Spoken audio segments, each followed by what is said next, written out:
Oh, I'm so happy to be here with Anne Marie Gordon today. And Anne Marie and we connected here. We were talking, and I realized I better hit record because she's already just going deep on me, and I got to get all this in here. Anne Marie, thank you so much for joining me. How are you feeling today? I'm good. I'm feeling really good. Thank you so much for having me. Well, well, thank you. It's a real opportunity to get a chance to meet another yoga practitioner, teacher. So thank you so much. I'm curious just because let's imagine the listener right now really doesn't know me and they don't know you. In a real brief sort of summary, how would you describe yourself and what you're currently doing in the world of yoga?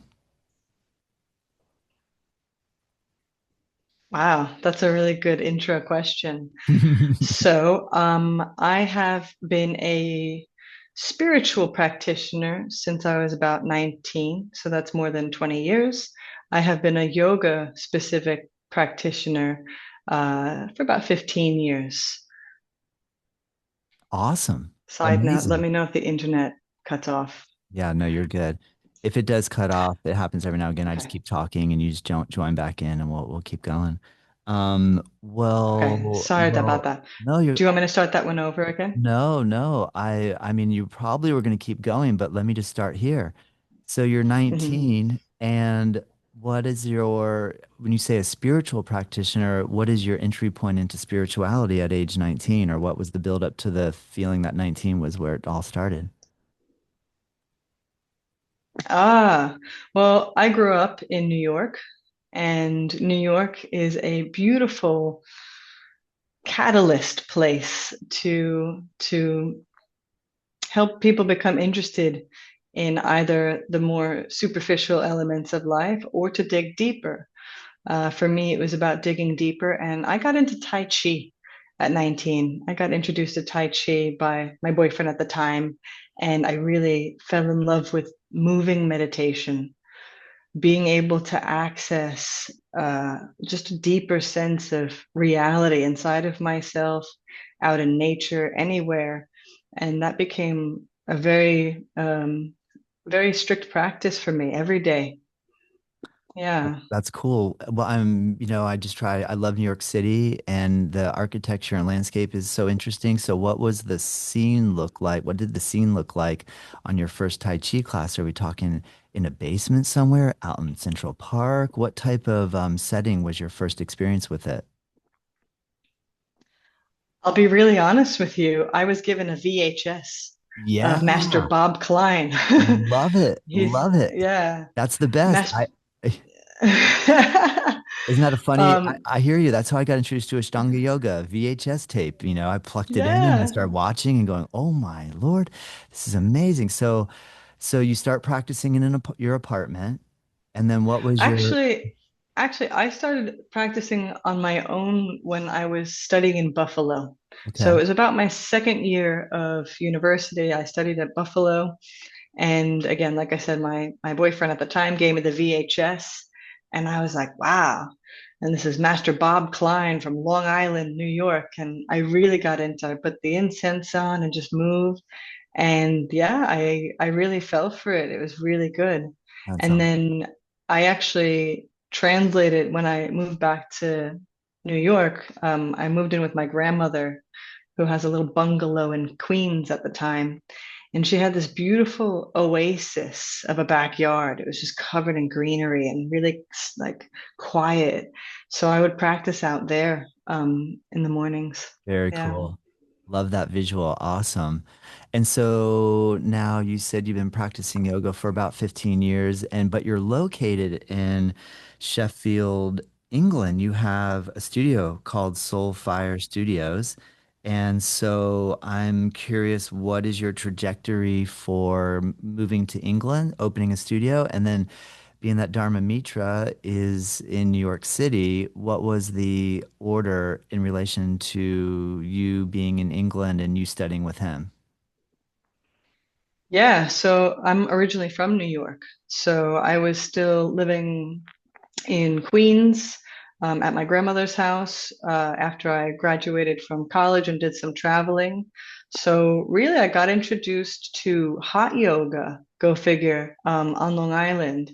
And I really fell for that also because it really gave me this access point of like the moving meditation like Tai Chi, but also this challenge, this tapas, this focus challenge of the heat. And my first teacher out on the island, she had already done her trainings with Patabi Joyce, Bikram, and Sri Dharma. So I got into the Dharma crowd through her because I just jumped in for the teacher training, practiced for a year solidly and was like, hey, maybe I'll do this because I was essentially dating my now husband. So, long story short, I studied abroad in Sheffield, UK back in the day as part of my English degree. And so met loads of friends and we did a little long distance relationship. So while I still lived in New York and I was working out on the island and practicing hot yoga, I did the training and my teacher training group, we went into the city and went to some Mahasadhanas with Dharma, and we were all just like, what? Oh my God. This is back in the day when Dharma's classes were like, it was like 200 people, Mahasadhana, and it was hardcore, a bit it was faster back then, faster, very dynamic, multiple backbends, multiple inversions, and really just going for it. So I was really amazed because it was this classical yoga lineage, and I was learning about yoga and Patanjali's Yoga Sutras, and I was really just becoming very immersed. And I feel like joining the yoga community, whether it was hot yoga out on the island and the Dharma community in the city, gave me this pathway from my hometown, to England, because a lot of my upbringing in New York, is a bit fractured. So coming to the Dharma Center specifically, especially just before I got married and moved to England, I had already come to the Dharma Center multiple times. And I was getting this feeling of, oh my God, I really need to be here and spend more time. This is my teacher. And then I moved and I was like, ah, but it was okay. It's hard to move countries, always. But because I was given some foundational level stuff from my first training with the hot yoga teacher out on Long Island, I just started practicing. I just kept my practice going. I kept reading, and I was like, I need to do my next training with Sri Dharma. So it took me about 2 years. I just started teaching hot yoga here in Sheffield, like in my house. I made like a mini hot studio. I met another teacher, so we would practice together. So very much your starter style yoga teaching journey. And then it was 2014, I think, that I did my 500 hour with Sri Dharma. May have been a little bit earlier, but think it was 2014. And this was at the same time that I opened up the first hot yoga studio here in Sheffield. Nice. So although Wow. although I have like this hot yoga background, Yeah. Yeah. I was already smitten with the Dharma community. I was like, Yeah. wow, all of it. Yeah. Yeah. Yeah. I don't see a difference, right? Yes. Because it's the pathway of yoga. Yeah. So yeah, Hot Yoga Sheffield, 2014, opened that up. First hot yoga center here in the city.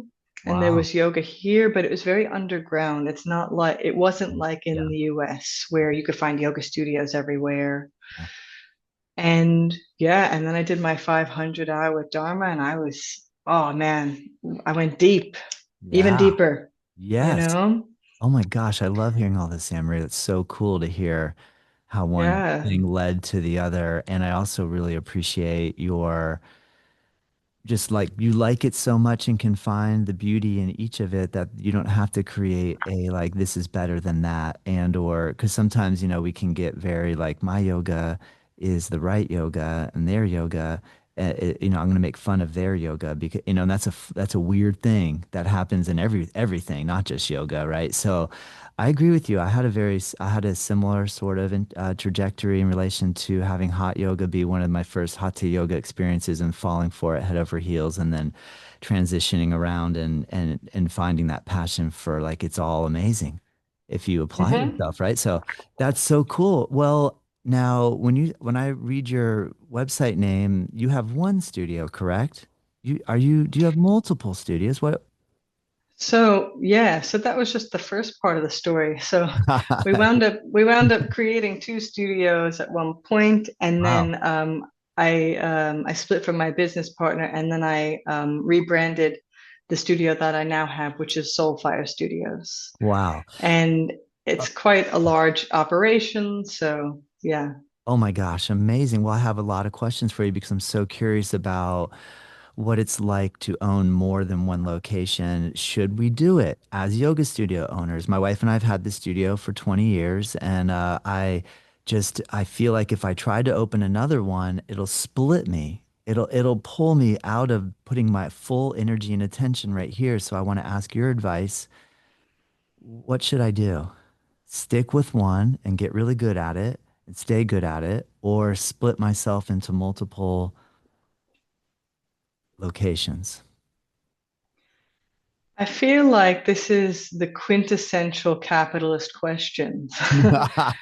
There's Thank certain you. reasons why Yeah. one would Yeah. want to do no, there's a reason why you would want to multiply yourself, right? Mhm. But let's look at Sri Dharma as an example, Yes. right? First of all, you said people would say to Dharma, "What style of yoga is this?" He's like, "It's yoga." But over the past 50 plus years, it's now got to be identified a little bit. He calls it Hatha Raja Yoga. But look at what he's doing, right? Ultimately, he has made a name for himself in the yoga community because of his dedication and devotion to yoga. And there's now maybe Dharma yoga studios around the world because people like to adhere to his lineage and the way he teaches. I think that's a really beautiful way of kind of spreading your word. But equally, he teaches us himself like, he doesn't own it. We don't own yoga. First of all, it's been gifted to us by the lineages of the East in India. And so coming back to your question of, okay, who you are in your dharmic path, in your path of devotion and your spiritual offerings, right? It's beautiful. I would say if it's the case that you have students that like really love exactly how you operate and you're very eloquent about how you like to teach certain classes and the classes like to teach and your systems, if you can replicate that and have somebody else operate another studio under the same or similar name, then go for it. I would actually say it's easier to do that in the US than the UK. In this town, for me, it was an entrepreneur's paradise because it's not as expensive as, as New York, right? And London, obviously. I'm not in London. We're in the Oh, north, but that's what I mean. dare I Like, and say. obviously Oh, London's but way more expensive than Sheffield, I'm guessing. oh yeah, yeah, Okay. Okay. exactly. Got it. So Thank you New for, York, London, yeah. comparable for Cool, sure. cool. I just wanted to double check. Thank you. And the reason why I said capitalist was because, in the business world, this is all we hear. Franchise, have another location because this is how you make more money. And of course, yes, how you share more of your love and your offerings for sure. Okay. But remember, who is it that operates the services? And what are we able to give them? Right. And ultimately, a lot of people really want to feel that they have some autonomy, that they're able to contribute creatively. Very often they want their own thing. And in the US, people are very used to working for companies and identifying with that and being okay with that. Since I've lived in Sheffield, a lot of people like might do that, and but when they work for a company, they go, they sign in, they do their work, and they go home and they leave it. Being a yogi is all encompassing. It's not just a job you go to and then clock out and go home. So when the people like yourself and even like myself, really, it has been part of my karma yoga path to create the space, right? And to hold the space. There's lots of the background stuff that you're like, oh, it's somewhat unrewarding and unacknowledged. And people just come in and receive and say, thank you, goodbye, right? And it's complicated and it can be really hard for us as well as, dare I even say, spiritual yogis, if we want to call it that. Because it feels like people come, take what they want, and go. But also, the industry has boxed us in. I said this earlier to somebody. The industry creates an idea of what the general public want from yoga. And I'm putting my air quotes on. And that's when we have to play the yoga business game. So when you talk about having multiple locations, that's the yoga business game. And for me personally, you know, it, it just happened to be my circumstance that I had a business partner. It didn't quite work out.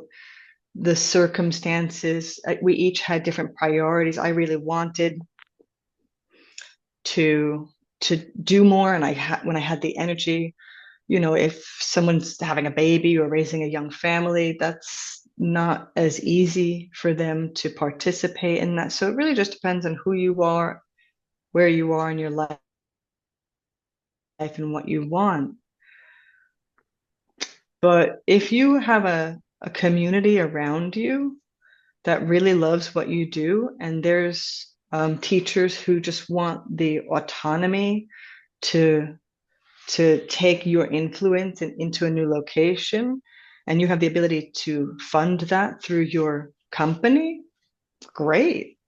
But don't try and do it yourself because, yeah, you spread yourself too thin. And then you have to systematize it and it has to be very specific. And then you're having to play the marketing game. And I suppose it's just what you need, What do you really need? Wow. Great answer, Amory. Great answer. You touched upon so many different facets of studio ownership. So, I'd love to hear that from someone who's been working in it. You have the American understanding, you have the English and or European sort of understanding, the vibe there. So that was really helpful. Thank you so much. I really appreciate that.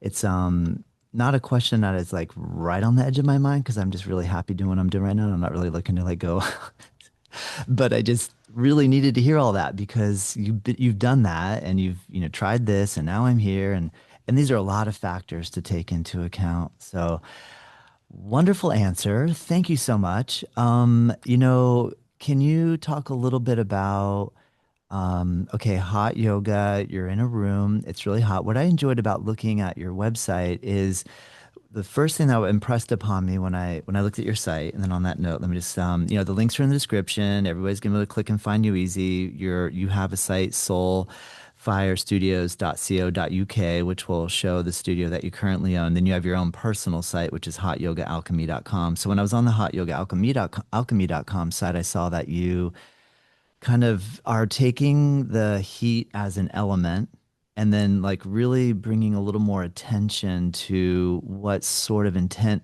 you come in with to working with the heat element, which I found quite interesting and refreshing versus I'm gonna go to sweat and I'm gonna just lose some weight and I'm gonna feel good and then I'm out. which is great. So I'm nothing against that, but I just I got a feeling that you're bringing a little more of the depth into this purpose of working with heat. Can you elaborate for us what your intention is here within all this? I love that you asked that. And I'm so thankful that you received that from looking at the website. Yeah, You're first glance. 100% Thank you. great. You're Good job. Good 100% job. That's right. not easy to do. I was impressed. Yeah, thank you. Yeah. I'm thankful because you're right. So I went somewhere when I went to hot yoga, and yes, I had tried Bikram back in my Buffalo days, and that was like hardcore and pretty crazy and militant and whatever. It was the scene back in the early 2000s. You know, it's so But when I classic. moved, Emery, I gotta stop you. What's so classic? Because now there's a chance you and I have a connection that we didn't know about because my wife and I used to own or co-own a Bikram yoga studio in Mira Mesa in Southern California in San Diego between wow, 2002 and 2005. So wow, in 2003 or 2004, I actually went to Buffalo to teach hot yoga at the Bikram Yoga Studio in Buffalo. And so wow, it's amazing. I wonder if we were in the same studio. Maybe not the same time. I mean, there's a chance, but I was only there for 1 week, and there was a guy that was running it. He was out, and the guy that owned it had me go out there to cover for a week. So I don't even know if we should try to even dig into whether or not we were at the same place at the same Wow. time. But I just want to say all that because I'm familiar with that scene in Buffalo. I went in the middle of winter and there's a big snowstorm. I was like, whoa, this is intense. San Diego and Florida, like I'm not used to Buffalo snow. And so it was beautiful and freezing and everything. But I don't want to stop the track you're on. I just had to put a little pause there just so I can build that connection. But I'll let you continue. You're talking about hot yoga in Buffalo. Uh, well, hey man, that's awesome. I don't know if it's the same time that we were there. I would Okay. have been going there maybe around 2006 or 7, but I'm Okay. pretty sure it would be the same studio. I think it was like an upstairs Yes. kind of thing. Yep. Yep. And I only went there like a handful of times with one of my friends who Okay. was going. So Cool. she got me into like the heat, Yep. and I was like, oh, okay, cool. And I don't know anything about who owned it or whatever, but Understood. Yep. that's pretty funny. But Yeah. you Okay. went to the rough buff in the winter, Right. hardcore. But when I came back from my travels and graduating, when I came back to New York, I was going out to a place called Yoga Oasis on Long Island, and it was sweet. It was like second generation Bikram, where it was very similar to the Bikram sequence, but she added in a little flavor. Again, she was an Ashtangi, a Dharma yogi. You know, it had incense and great music, and it was not carpeted. And I was like, "Ooh, I'm digging the vibes," you know? And I thought it was really cool. And around that time, it was like, if it's not organic, it's satanic, go vegan and rock and wellness. And I was like, this is so cool. I really enjoyed the energy of it. And so I really got like very healthy. Like I really needed to kick some habits. And New York, it's sometimes life can be challenging. We find all the bad habits, don't we? So I found because of the heat. So your question was about really morphing hot yoga from its Bikram traditions to what I saw at Yoga Oasis, this kind of like cool, this fuse, this um, honoring the yoga lineage style in the heat energy and living the the healthful practices of yoga, right? Being mindful about what are you eating? What are you putting in your body? What are you buying? What are we supporting through our ethics? So I learned a lot about that. And again, through Dharma as well. But really, since I started teaching here in Sheffield, opening the first and then the second businesses, I brought a lot of the ethos. I was well into like, I still am, but veganism, high raw, juice, I call it cleansing, right? And I brought these into my business because, as a native New Yorker, every time I go back, I'm like, whoa, check it out. This nice juice recipe. Oh, everybody likes the activated charcoal nowadays. Okay, cool. But fast forward to now, I had to really take a stand with hot yoga because when we brought it here to Sheffield, there were people who had traveled to Australia and America and had done Bikram and like, great, I love Bikram. Is this like Bikram? And we're like, yeah, yeah, it was like very similar. But don't worry, you don't have to wear booty shorts. Like it's fine. Don't worry, like just do the best you can. It's okay. And as it evolved, you could tell because nobody in this city was hot trained other than me and my business partner at the time. And we actually had a Canadian girl who had done, I think there was, I always forget if it's Anusar, there's another hot lineage one from North America. There was only like the three of us who had trained in the heat. So had a general idea of like the vibe that you want in a hot yoga experience. So I've literally done that since I've landed here, November 2011, charging 10 pounds in my living room to turn the heat up and get the moisture up. So it really Yeah. felt like that. Yeah. And I think that's the secret to my success, even to this day. Hot yoga works and it sells. And I'm saying that like tongue in cheek as like a cheeky businessy I style New understand. Yorker, Yeah. but You, I'm not selling a gimmick. I'm not buying into the BS of sweat it out, detox to retox, and push further, go further back, the dialogue, whatever. yes. In my hot yoga training that I've run for the past 5 years or so, I've basically cultivated my own sequences. I call them vinyasa fire, hatha fire, to differentiate a more static style, a more dynamic style in the heat. Because what I noticed was that here in Sheffield, you could have any teacher saying, oh, yeah, yeah, I'll teach. Oh, yeah, I love the heat. They come in, they have no idea what's going on with the temperature. They get a little bit sweaty. They start to freak out and open the windows. Or they just teach a random high power vinyasa class with no mention of the word that it's nearly 38 to 40 degrees Celsius in the room, almost 100 degrees. You're like, okay, we're all missing something here. And Yeah. no Yeah. offense to the Sure. Bikram Sure. scene, but there's no heat safety protocol. No. No, I was So, a victim of that.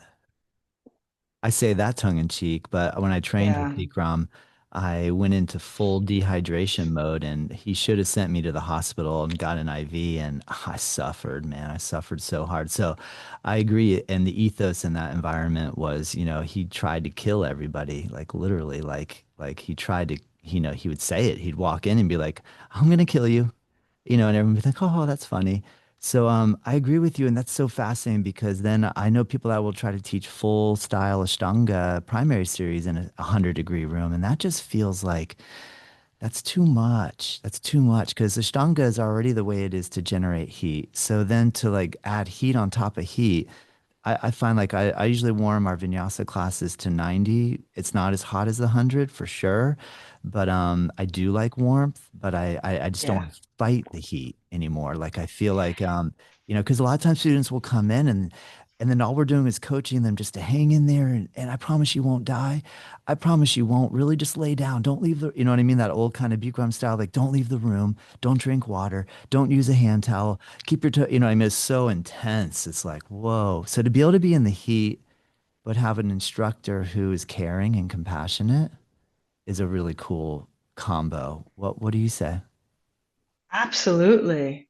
And I love this because you figured it out on your own, just like me. Yeah. I was thankful Yeah. because my old business partner, she was very much science based. So she really wanted to know what's going on. So I did learn a lot from her on that realm. Yep. And I'm very much more an experiential learner. And you're right. Like, I love the heat. Let's utilize it. Let's acknowledge that it's there because it is. Yeah. And not only be compassionate to the student's experience, but also use the trainings that we've all been doing over the past 15, 20 years. So, for example, I would call my hot yoga training a trauma informed training, Oh, that's cool. right? Yeah. Because if you brought somebody in who has any sort of nervous system dysregulation and you heat them up to 110 degrees, watch out. Great Because point. Great if it's point, their Amber. first time, Yeah. they're gonna blow their top. So I Yeah. love how you said, right? Same for us. Vinyasa. I use Celsius now, man. I've been here so It's many cool. Use years. Celsius. Use it. I need to keep my Celsius up, so use it. It's cool. So I would do the same for Vinyasa fire. I would just put it from, I don't know, 35 degrees, maximum 37, 38, right? Because you're generating the heat from the movement, right? Yeah. Hatha, because it's more static, you can push them up to like 40. I have a really good, it's a humidex chart that I bring in the training to show Cool. people Yeah. you have to understand how heat and humidity work as well in the room Yeah. to create the felt experience. And this is just, again, everything I've learned in like 15 years of teaching and running at the studio. And when I hire new teachers, again, everyone in town's like, yeah, I'll teach in the heat. I love the heat. And, I did this in the early days. We would give them the basic health and safety, what to do if somebody looks like they're going to pass out, meaning keep an eye out, it happens, how to prevent it. But what I noticed, and here you can look at this wherever you go to hot yoga, market research. Notice in hot yoga studios, no one ever says the word heat, never comes up. Isn't it wild? Yeah, like people will go in and sweat like crazy and that and or even what I find fascinating is it will be, let me try to use my Celsius, 40 or 41 or 42 degrees, so like 115 or where I don't know if I got that right, but somewhere like that, really hot. And it's not hot enough, you guys. It's not hot enough. Can you turn it up? You know what I mean? You'd be like, oh, cool. How isn't that an If interesting part it's, though in the hot yoga, the obsessive part too that can happen? Have you, yeah. and I just to be very honest, have you noticed how a little bit in the intense hot yoga scenes where there's an obsession toward skinny, um, I gotta sweat, I have to detox. It can be a little bit, if there is a little bit of I got to purify because I've suffered trauma, and therefore, the more purification I do, the cleaner I'll get from that traumatic experience. And the Oh, harder it yeah. becomes like an obsessive way of feeling like it's okay to be obsessive. Have you run into? Yeah.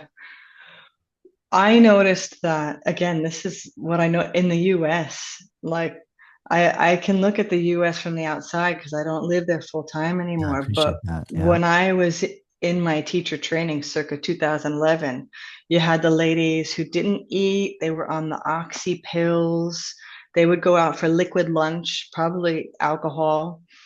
They were probably drinking water too, but they would wear the sweatshirts inside and they would stick thin. And I was like, oh my God. And, coming to a place where hot yoga is not like the thing, and people are like, well, how can this help me? But Mm, you know that's so that you interesting. have a Yeah. whole city that could really benefit from the benefits, the health benefits of hot yoga. How do you do this to someone who's, I don't know, a little bit overweight, very self-conscious, How do you get them in a room where all the imagery that we started with was skinny white girls in booty shorts Yeah. at their Yeah. peak, head to knee pose? Yeah. Yeah. You're missing the people who need this. Yeah. Good point. So when we started here very quickly, you had to find that balance of like, well, how do you get people who could really be helped from yoga, period, instead of scaring them away, right? And again, the language about, it was 15, 20 years ago, the language back then was weight loss and things like that. But we've kind of evolved from there. We're not here to body shame people and say that you're not fit enough to do this super fit athletic thing. Well, how do you start then? So it became super exclusive, in the imagery way. So when people started to realize that we're pretty homely, we're cool, come hang out and, whatever, try the intro offer. Our studio started off the whole scene for an intro offer, memberships, class passes. People in the yoga businesses here never did that. You know what I Interesting. mean? Interesting.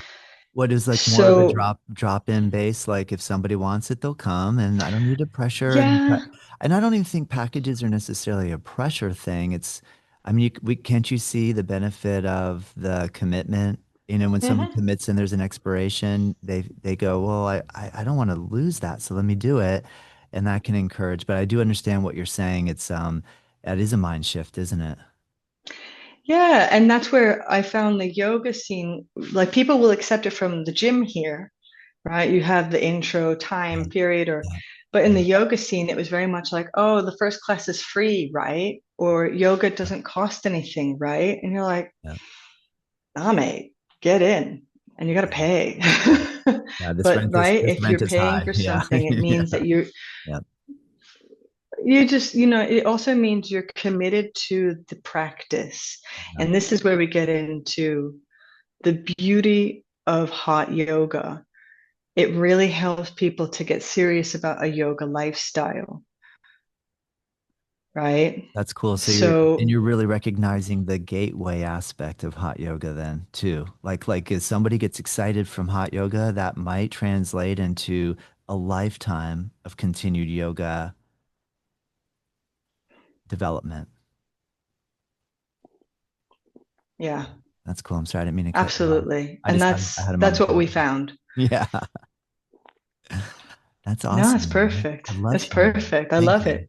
Thank you. I love it And too. Thank you. so this is where we we've had to learn, we've all had to learn like how people's minds work.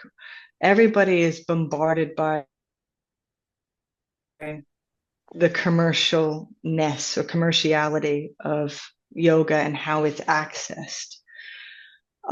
So we've had to learn how to play that game a little bit. But likewise, we genuinely want people to experience what we've experienced through the practice.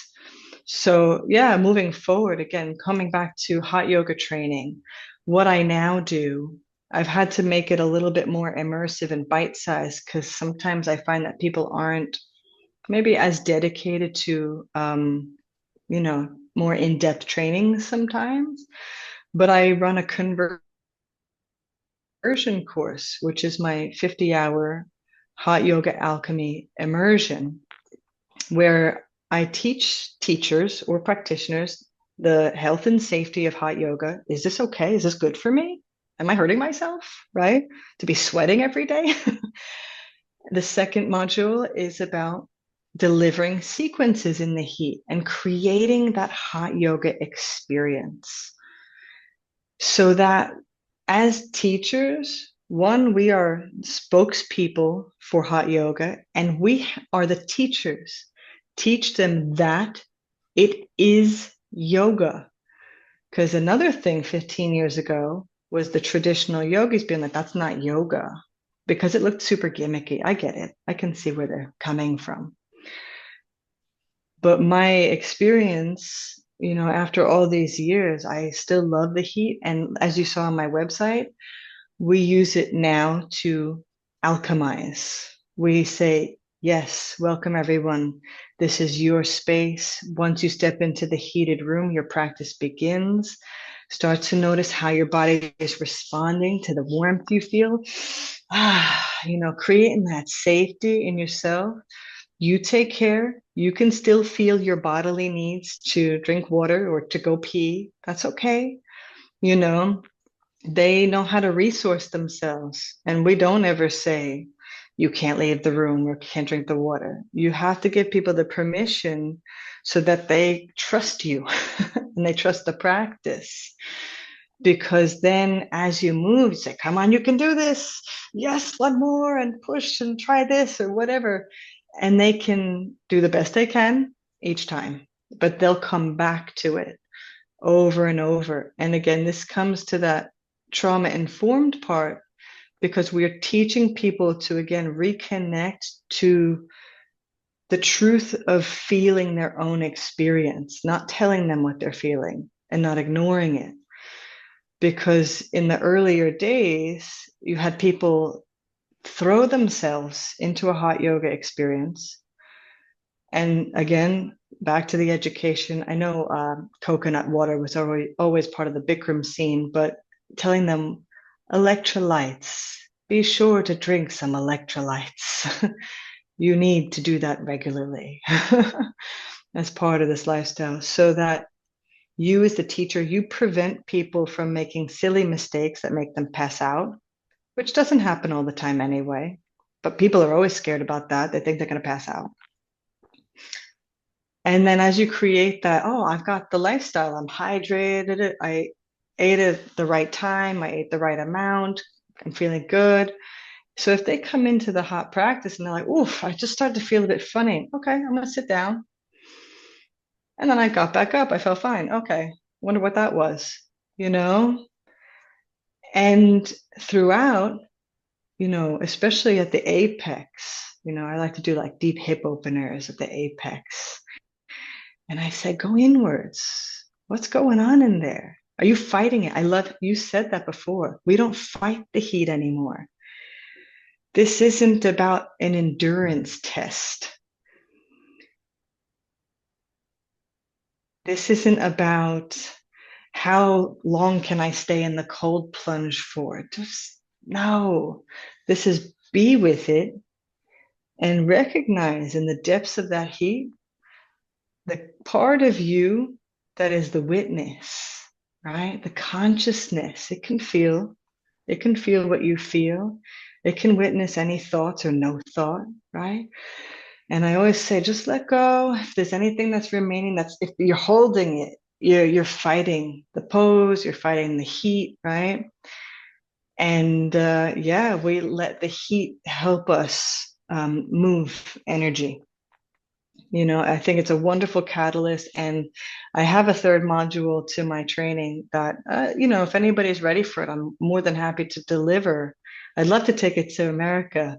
I'm going to go to New York maybe this summer. But it then goes into remembering how other cultures have used heat for healing and spiritual purposes. And that's where we come back around. How is hot yoga not yoga? Right? We're remembering different ways of accessing yoga as a state of being versus just a movement practice, you know? And that's where I think that's the alchemy, that's the magic. So I'm going to keep going. Well, that was amazing, Amber. I thank you so much for elaborating on that. So well said, and I love the depth that you're bringing to it. I think you're the first person that's explained it in such a eloquent way for me to understand. Like sometimes we see opposing things that we think are oppositional. Like you've taken two modules, hot yoga, trauma informed yoga, and put them together in a way where it's harmonious. And so, again, in all of our yoga communities, we find that there's the trauma informed community that might say, don't go to that hot yoga class. Now, if it's taught the way, like you're saying, it was taught 15 years ago, it's probably not a good idea. But the way that you're bringing the trauma informed component in, all of a sudden, it's a brilliant idea. So, Mm-hmm. thank you so much.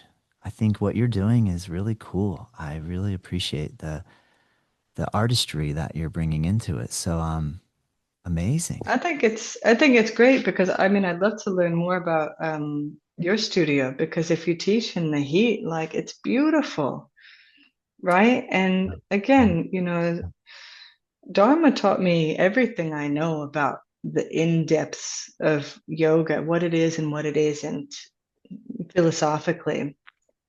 And from what I understand it to be, is not creating separation. The second I say, well, the way I do it is different than you, or my truth versus your truth, and you're like, yeah, but that's separation. That's creating separation. And I'm even learning over the years to not undermine the intelligence of the students that come in, and other teachers and new teachers. You have to tell them, you should know better. We all know better now. We've learned a lot in 20 years, Yeah. but it doesn't mean I have to walk away from hot yoga, because that's like saying what I received wasn't true. But that's no, it's I'm so thankful. I'm so thankful for all the lineages and the teachers I've had and everything I learn. My job as a teacher myself is to integrate it. And if it can be applied to what I do on a daily basis, then great. But yeah, I'd be really interested in taking this training to different hot studios that are open to it, because I also find that, yeah, I think that can be a bit of a touchy subject, because people are very, once they're doing the work, they don't need the training to do the work. Do you know what I mean? And I'll even say here in the UK, there's some franchises that are very popular and they use the heat. And I looked into, what sort of training they offer, and it's just, this is the sequence. Get in there, teach the people in the heat. Yeah. Yeah. Yeah. So I just feel like people are missing a trick, Yeah. you know? Yeah. Very cool. I And sometimes all you have to do is just say it. think you're right. Yeah. Yeah, just put it in front so we can digest it. And this is where new ideas or ideas that we haven't come across yet, then our whole world opens up. What is something that you've read recently, Emery, that your whole world Yeah. has opened up?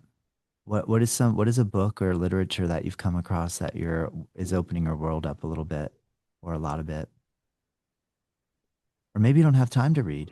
So Ooh, like right I now? yeah, like right now, I'm just really curious if you because you were talking about opening world and new ideas, and so we got to get new ideas. So we need to read. We have to read. There's so many great things to read. So I'm just curious, Yeah. what's lighting you up these days in relation to new ideas coming from outside the box?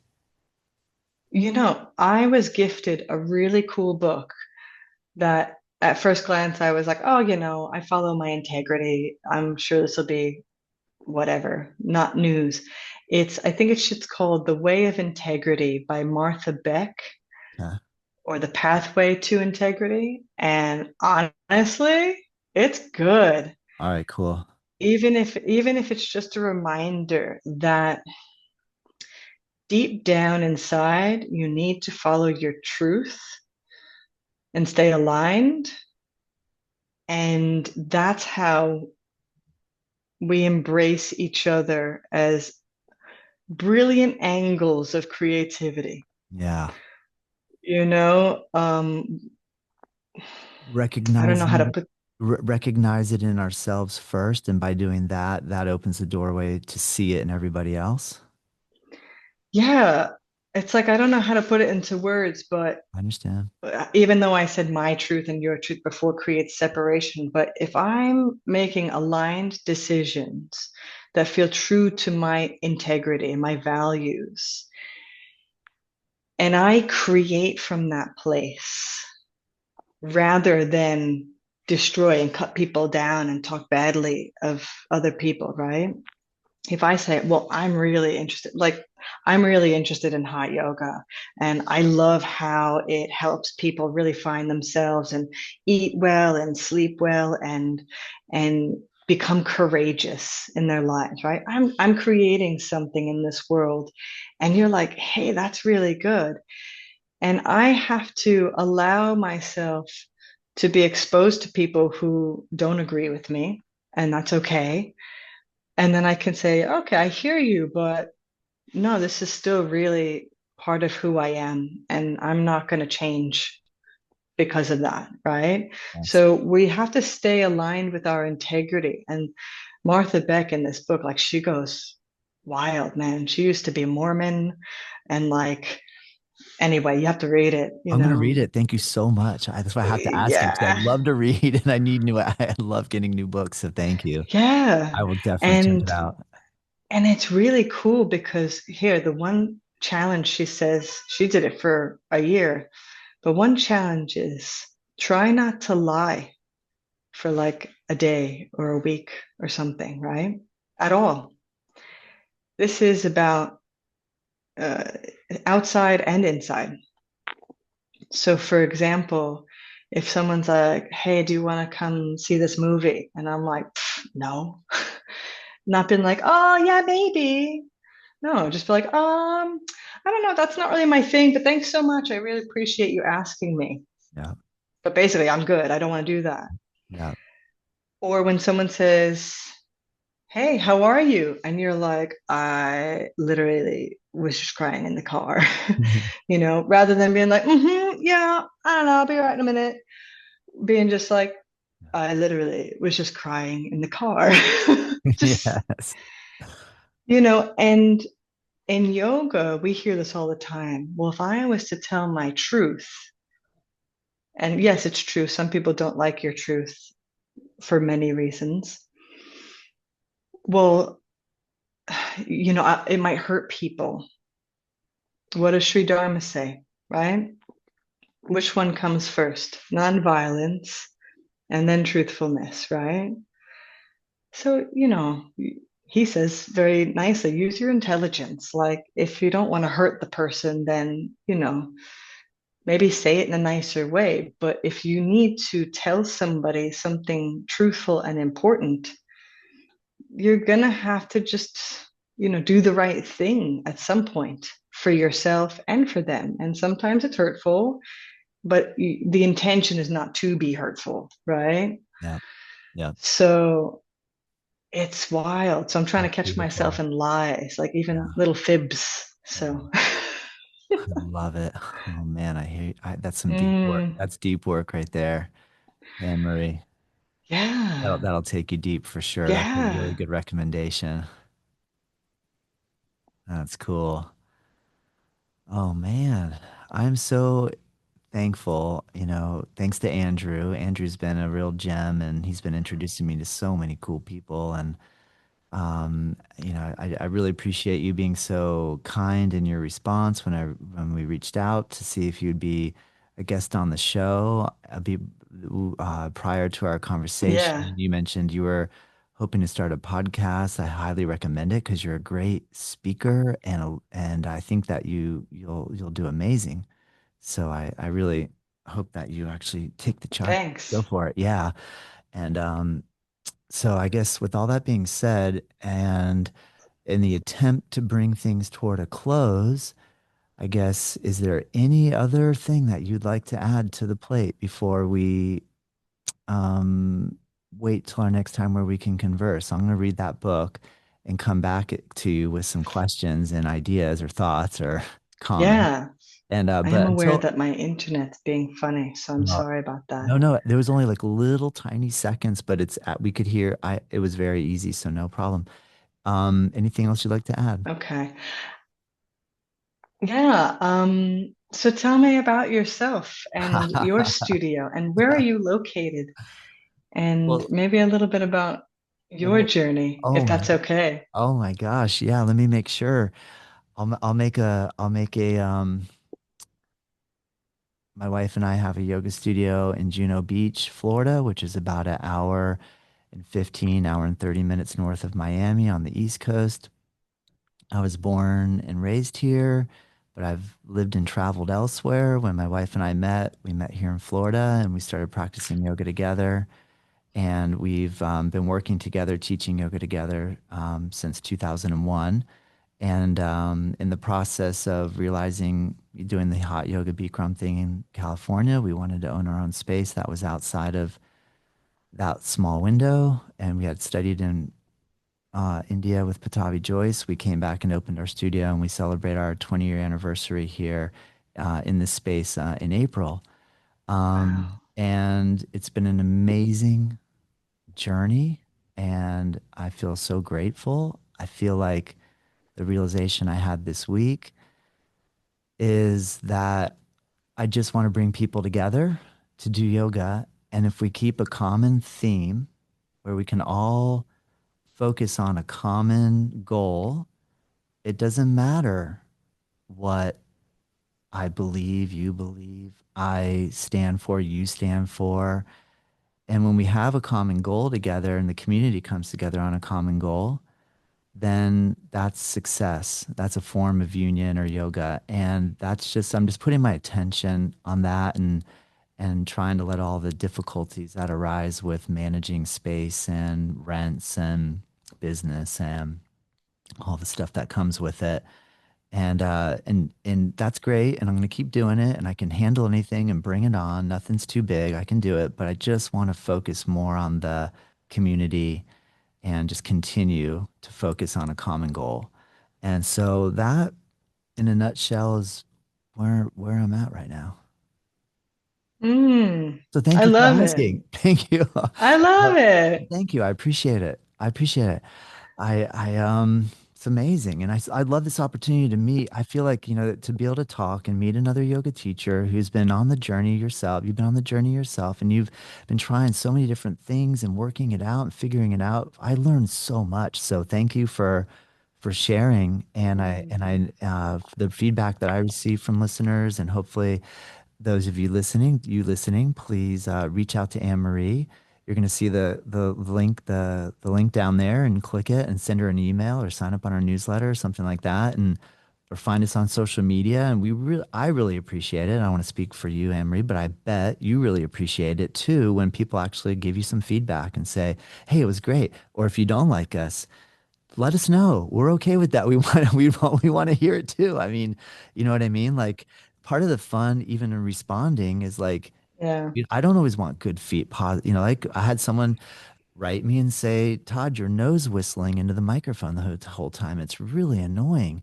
And I was so grateful that they wrote me and told me that. I was totally unaware that I was.